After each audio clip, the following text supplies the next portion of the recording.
Muscle groups 4 through 6 are what we're going to be looking at in this 11.3 lecture. So let's get rolling with group number 4. So these are the muscles that move the elbow, the forearm, and the hand. So we have definitely trimmed down, as you can well see as you are looking. There are numerous muscles that are involved here, but we are going to hit some highlights, our big muscles in our arm, and then we'll take a look at a handful, no pun intended, in our forearm and our hand. So first, we're going to take a look at the 3 muscles that are going to be involved in flexion of the elbow. And that's going to be the first 3 in your muscle list. That is your bicep brachii, your brachialis, and your brachioradialis. I'm going to start with your brachialis because that technically is your prime mover for forearm or elbow flexion.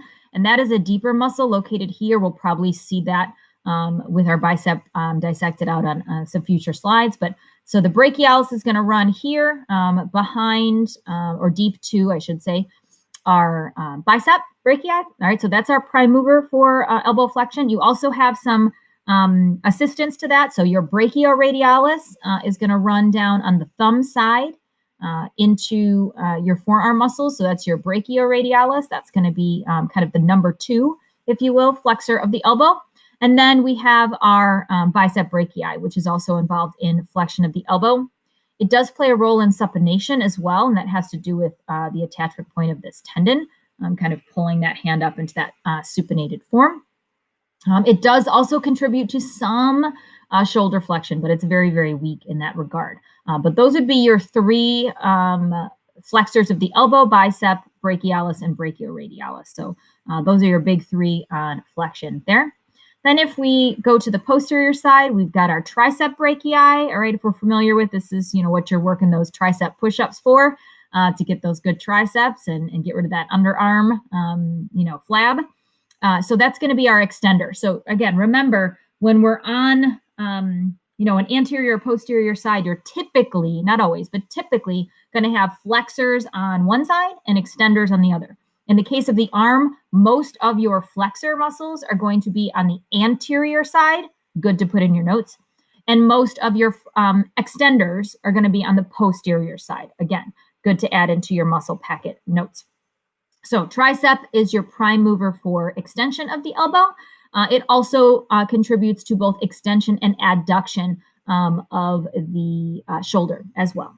All right. So those are our upper arm muscles. Then we're going to make our way down into our forearm. And so taking a look at the forearm, we are going to see, let me see if we're zoomed in a little bit better. Deeper. Okay. We're going to take a look at our first 3. So I always go thumb side. You know me, I like to start on my radius because it's red. So the first large muscle you will see is your brachioradialis. Then you have a set of 3 muscles that are superficially located, and that is the flexor carpi radialis. Flexor because it flexes. Carpi, carpal is in wrist. Radialis, it's on the radial side.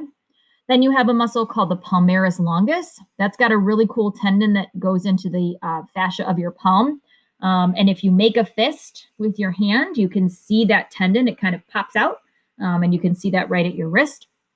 And then lastly, on the pinky side, you have the flexor carpi ulnaris. Flexor because it flexes the wrist, carpi for wrist, carpal, and ulnaris because it's on the pinky side or the ulna side.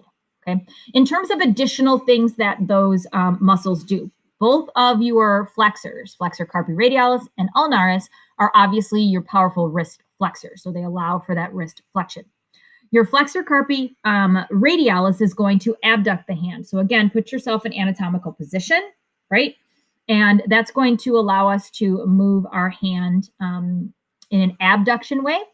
Flexor carpi ulnaris, on the other hand, or on the same hand, but on the pinky side, is going to allow us to do adduction. So together, those 2 muscles allow us to wave, okay? And then lastly, in the middle was that palmaris longus. Like I said, it provides tension to the fascia in your palm, but also contributes weakly to wrist flexion as well. Right? All right, then we take a look and we start to get a little bit deeper. So we've removed those muscles, we've retracted the brachioradialis, and we've removed those 3 superficial muscles. And now we're going to take a look at 2 more flexors. That is digitorum superficialis and then digitorum profundus. I don't know if we've got, oh yes, we do, perfect, okay. Sometimes they don't go that deep, I just wanted to check. So we have your flexor digitorum superficialis is this very large muscle here. Follow the tendons. You can see that the tendons of this muscle are going to go into all of your digits because it's going to flex your digitorum region, your digits of your hand. And it's called superficialis because it is the superficial of those two muscles. All right, so it's going to be responsible for flexing not only the wrist, but also your 2 through 5 digits. And it's going to be responsible for fast flexion. All right, so it is going to control kind of those quicker movements in your flexion. All right. Then if we go slightly deeper to that, you are going to have slightly on the radial side, slightly on the ulnar side, you're going to have the flexor digitorum profundus. And so that will be here. And again, we have those tendons going into our hand on that ulnar side now in the deeper muscle. And again, flexion of the wrist slightly, flexion of your digits. And this is going to be typically the distal portion versus superficialis, which is going to flex the middle portion of your phalanges joints. But profundus, flexor digitorum profundus, is going to be for the kind of slower movements. So not so much speed, but more for slow acting flexion of the fingers, right? And that should take us through all of the flexors. So you have 5 muscles, right? 5 flexors that you are responsible for. And then we are going to take a look at the posterior side and your extensors. So we have 1, 2, 3, 4, we have another 5. So first off, we are going to start again. I like to start on my thumb side because what you are going to see is that you're going to have a couple of kind of orienting muscles that'll help you kind of orient yourself. So brachioradialis is going to wrap around, and then the next muscle to that is going to be your extensor carpi radialis longus. And then there's a very small muscle right next to that, in between that muscle and your extensor digitorum. That is the extensor carpi radialis brevis. Both of those muscles are going to do basically the same thing, which is extend the wrist on the radial side. So with wrist extension, it is going to be involved in abduction because it's on the radial side. Anything on the radial side is going to help to abduct. Anything on the ulnar side is going to help to adduct. Okay. All right. So we had brachioradialis, then we have extensor carpi radialis longus. Brevis is in there. Brevis meaning tiny or short. Next is extensor digitorum. Follow the tendons. Again, digits 2 through 5 are going to be extended via the extensor digitorum muscle. It's kind of cool, though. It's got almost a little branch of itself that branches off and forms a individual tendon that goes to your pinky. And that's called the extensor digiti minimi. So a little Dr. Evil, Austin Powers reference there for you. But they are going to, both of those muscles are going to be involved in extension of all of your digits, in addition to flaring your fingers. So your extensor digitorum not only allows for just extension normally, but it allows for that essentially abduction or separating or flaring of your fingers. After extensor digitorum, we should have our extensor carpi ulnaris, which will be located right here on the ulnar or the pinky side. And that, again, is going to be involved in wrist extension. And because it's on the pinky side, it's going to be involved in wrist adduction as well. All right. So those take care of your superficials for extensors, I do believe. Yes, yes, yes, and yes. All right. And then we just have one last muscle. And let's go a little bit deeper. I guess we'll take a peek here. So here is what I mean, that extensor digitorum, it's a very large muscle. It's got these tendons going to 2, 3, and 4. And then you'll notice that kind of part of that muscle almost not branches off entirely, but separates itself a little. And it's got its own tendon here that's going to go into the pinky. And that's that extensor digiti minimi. So that's that Dr. Evil moment there for you. Okay. All right, moving all of those aside and getting fairly deep into the posterior side of the arm, you are also going to have this very slim muscle called the extensor indicus, and that's located right here. And it, if you follow its tendon, is going to make its way into the index finger. And so that's going to be involved in both extension and adduction.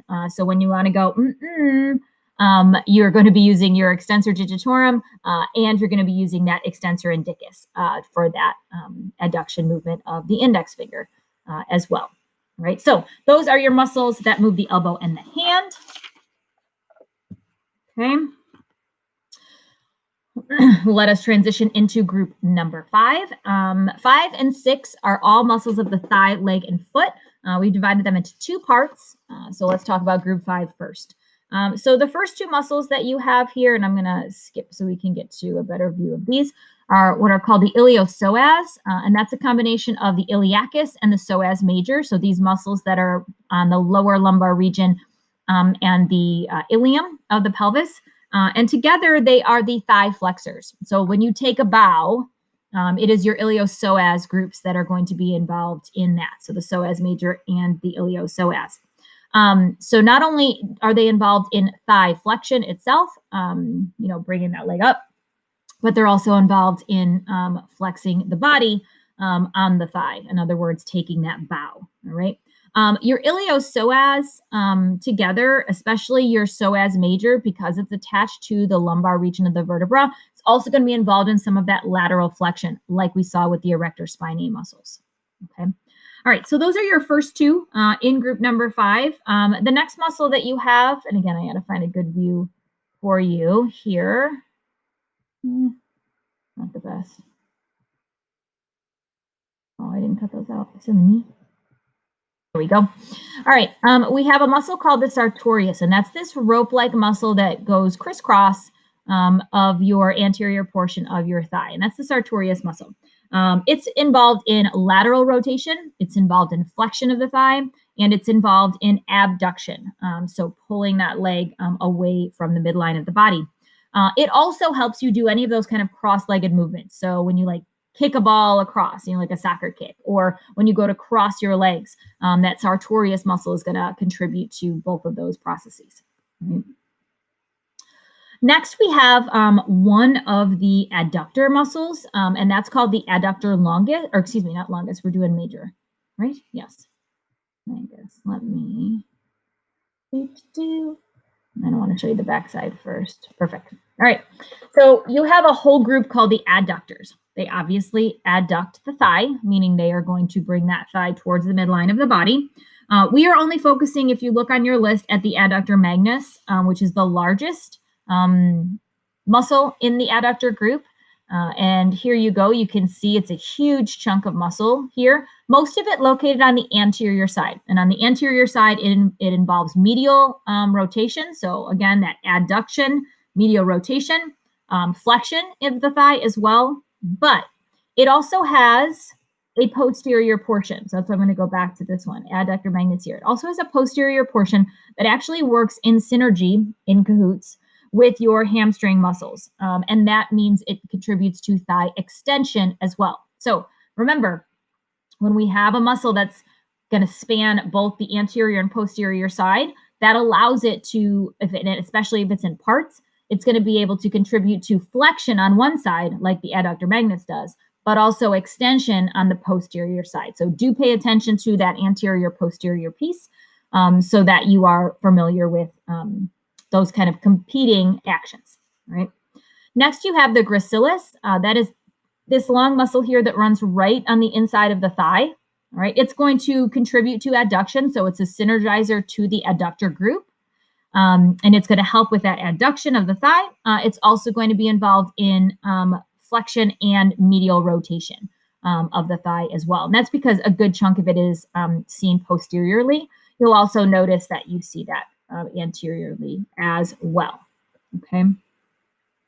All right. Our first big group of the thigh that we're going to look at are our quadriceps. So sometimes you talk about those quadriceps as one giant muscle, and technically they are 4, hence the name quad, 4. They consist of your rectus femoris, which is this very large muscle here on the anterior side of your thigh, and then 3 vastus muscles, vastus lateralis, medialis, and intermedius, okay? all of their actions contribute to extension of the knee. That is their primary role. That's why these are really important muscles post knee replacement surgery, to be able to strengthen and solidify that replacement. Okay. The only muscle in the quadricep that also plays a role in flexion is this rectus femoris, and that has to do with its origin up there on the ilium instead of on the femur, which is where the rest of the quadriceps are located. So rectus is the most superficial. Vastus lateralis is on the lateral side. Medialis is on the medial side. And then we should have, or not, I don't know if they have it for you. All right, so let's go back here. We'll do fictitious cutting. So if we cut off the rectus femoris and we remove that and reflect it back, you'll see right in between would be vastus intermedius, or the intermediate quadricep muscle that's located there. I think I might have a picture in your packet for you to label that. Okay. Your next muscle here, before we head into the glutes and wrap up this group, is the tensor fasciae latiae muscle. That's this small muscle here, but it's not really the muscle is very important, obviously. But more famously, it connects to what's referred to as the iliotibial tract, sometimes referred to as the IT band. That's just a very large piece of this large tendon that is going to attach to the lateral side of the knee. And the tension that is kept by this tensor fasciae latae muscle is very important for knee stability and for the tension of the IT band. Okay, it steadies the knee. It provides steady stabilization for the thigh on the trunk, as well as medial rotation and flexion of the thigh as well. So again, its primary role is to provide that tension and stabilize the knee and the thigh, but it does have synergizing capabilities for flexion and medial rotation as well. Lastly, and let me pardon all my flipping. Lastly, we head back into the glutes and we take a look at our gluteus maximus, our gluteus medius, and where are we at here? Our gluteus minimus. So our three gluteal muscles are important for a couple of things. Gluteus maximus is our prime mover for thigh extension. So it's very important when you are climbing stairs, when you are running, when you are hiking, all of those things. We know where you do a few stairs and you start feeling that burn right in your bum. And that's because the gluteus maximus is working hard to be able to do that. It's also involved in adduction and lateral rotation, and that's because it inserts here on the femur and pulls that femur so it can flare it out away from the midline and laterally rotate it. And then you have your gluteus medius and your gluteus minimus, and they are going to do the same things. Gluteus medius and minimus are going to be involved in abduction, again, based on their insertion points. So they're going to allow for, the thigh and the hip to abduct, but they're going to contribute in medial rotation. All right, they are going to be involved in medial rotation, and because of their attachment on the ilium, where it attaches, they are going to provide stability when walking. So they're very important for postural muscles for the walking process, or for what we refer to as our gait muscles. Okay, excellent. All right, and group 6 is where we go next, our last and final part 2, thigh, leg, and foot. And that is going to start us out with our hamstrings. All right, that's going to start us out with our hamstrings. So let me just get us there. All right, and we can see here, looking at the posterior view of the thigh, you can see your glutes here. You can see that huge iliotibial tract, that stabilizer, because your hamstrings are going to be in cahoots with both of those muscles in the fact that they are going to be involved in extension at the hip, so tying in with the glutes, but they are also primarily responsible for flexion of the knee. Okay, so you have your bicep femoris, which is this very large two-headed bicep, two heads, muscle that's located here.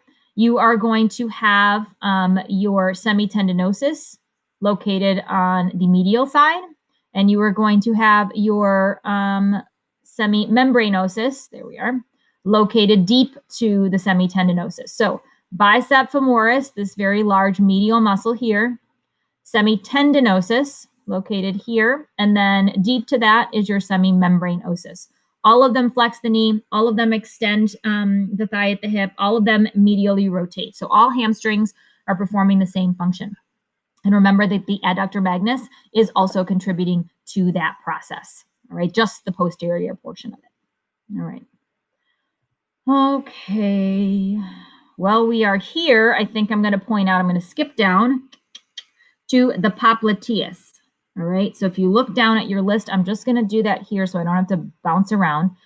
You've got a popliteus muscle that kind of covers the back side of your knee. It is involved in knee flexion, so it's going to synergize with the hamstrings.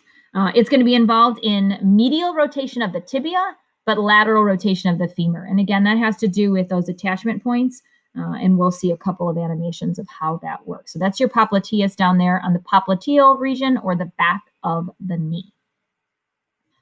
All right, let's get us back on track here. Sorry, I jumped around. I just wanted to hit that while we were there. Okay. All righty. The next three muscles that we are going to look at are the gastrocnemius, soleus, and plantaris. Let's take a look at gastrocnemius. That's your calf muscle. All right, that's this very large double-headed muscle here, filling up your calf. It connects into the Achilles tendon or the calcaneal tendon. Gastrocnemius is important for plantar flexion, in other words, extension at your ankle. What that allows for is us to be able to walk, all right? Hugely important muscle in that plantar flexion for us to be able to be bipedal organisms. It's also involved in foot inversion. Remember, inversion means the sole of our foot goes towards the midline of the body, and it does play a role in knee flexion as well. It shares the Achilles tendon with the soleus, which is the deeper muscle of our calf, all right? And that is what's located here, sharing that Achilles or calcaneal tendon. It is also involved in plantar flexion, so that extension of the ankle. It is truly the crucial muscle for walking, running, dancing, standing, etc. So we tend to see our calf muscle and see a result of that when we do lots of activities for our legs and our calves, but it's the soleus that's really getting toned and providing us with the capabilities to be able to walk and run, etc. All right, and lastly, around the knee here, you also have this very small muscle called the plantaris muscle, located on the backside of the knee, contributes to flexion at the knee with those hamstrings, and is involved in plantar flexion. So that plantaris is going to synergize with not only the hamstrings to a certain extent, but also the gastrocnemius and the soleus. All right. Okay, I know I've skipped around on this list here, but we still have a couple. We've just got our 4 more to go here, peeps. You're on the home stretch. So we are posteriorly viewing. So we're going to look at the tibialis posterior, which is located at the bottom of your list. All right, this is your muscle located here, obviously on the backside of the tibia. It is responsible for foot inversion. All right, it is the prime mover for foot inversion, again, moving the sole of the foot inward. It's also going to be involved in plantar flexion. It's also going to be involved in adduction of the foot. It goes with the inversion piece as well. Right. You have a flexor digitorum longus here. That is this muscle located on the tibia side, very medially located. It's going to do exactly what you think it's going to do. It's going to flex your toes at the toe joints. It's also going to be involved in plantar flexion of the foot. And it is a gripping muscle. So by flexing your toes, you're able to grip the ground, and that's going to contribute and help in walking, right? 2 more muscles to go, and they are on our anterior side. So here is our tibialis anterior, right, located on the anterior side of the tibia. It is the prime mover of dorsiflexion. So remember, plantar flexion, being able to point, a dorsiflexion being able to flex that backside of the foot. So plantar flexion, dorsiflexion. So allowing that movement as well as foot inversion. All right, so prime mover for dorsiflexion, backside of the foot being flexed. And then last but not least, you have the extensor digitorum longus. That should be your last muscle. Yes, and that is your extensor for your toes. All right, and that is this muscle right here. Let's see if we can get, there we go. All right, there's your tibialis anterior, and there's that extensor digitorum longus. You can see it is actually a very long muscle going into your toes, extending out those toes, flaring your toes, as well as dorsiflexing the foot. So it's going to work in cahoots with the tibialis anterior. And that takes you through all of the muscles in group 6.